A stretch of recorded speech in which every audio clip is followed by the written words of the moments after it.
Всем привет! Сегодня я хочу вам показать, как я подкармливаю рассаду до пикировки дрожжами. В этот раз я буду опять подкармливать томаты. Давайте разберемся, чем именно дрожжи нам могут помочь. Первоочередное воздействие дрожжей на растения заключается в укреплении и повышении выносливости растений. Не всегда удается расположить все посадки так, чтобы культурам хватало солнечного света. Дрожжевая подкормка поможет снизить ущерб от недостатка освещения. Ко всему прочему, это вещество укрепляет черенки и побеги кустарников, стимулирует развитие корневой системы. Удобрение дрожжами не только стимулирует рост растений, но и становится источником новых полезных для развития бактерий.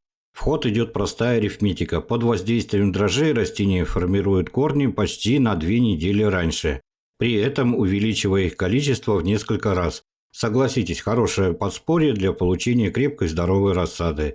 Подкормка культур ранней весной приводит к тому, что растения спокойнее переносят пикировку и намного меньше вытягиваются.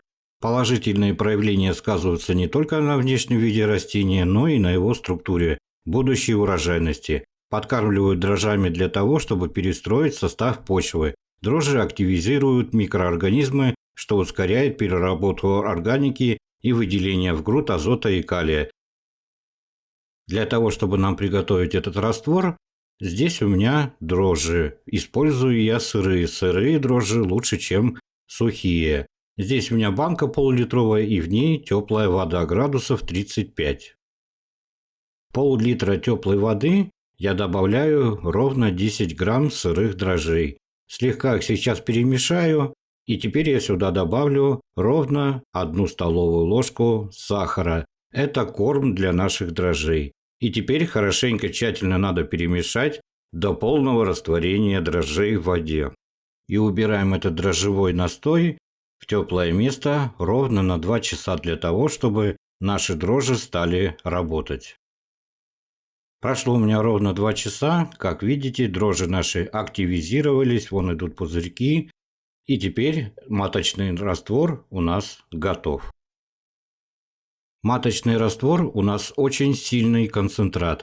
Для этого его необходимо разбавить с теплой водой в соотношении 1 к 5. Для этого я использую 3-литровую банку. И теперь все это хорошенько тщательно перемешиваем, и настой из дрожжей у нас готов. Теперь подкармливаем наши томаты.